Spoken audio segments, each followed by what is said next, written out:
যিসকলৰ ration card নাই সিহঁতে মানে 25 জানুৱাৰীৰ আগতে নিজৰ নিজৰ গাঁও পঞ্চায়তত ৰেচন কাৰ্ডৰ কাৰণে আবেদন কৰিব পাৰিব। গতিকে বন্ধুসকল, বহুত ভিতৰুৱা অঞ্চলৰ মানুহে আজিলৈকে গম পোৱা নাই।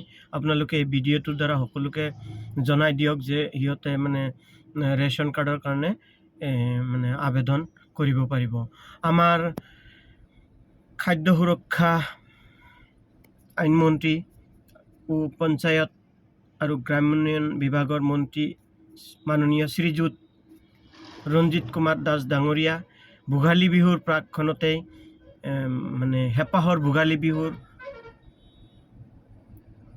উপহাৰ হিচাপে আমাৰ অসমৰ ৰাজ্যলৈ এই বিশেষ উপহাৰটো আগবঢ়াইছে। গতিকে পলম নকৰি সকলোৱে আগবাঢ়ি আহক আৰু নিজৰ নিজৰ গাঁও পঞ্চায়তত ৰেচন কাৰ্ড নাই যদি তেতিয়াহ'লে আপোনালোকে আবেদন কৰক।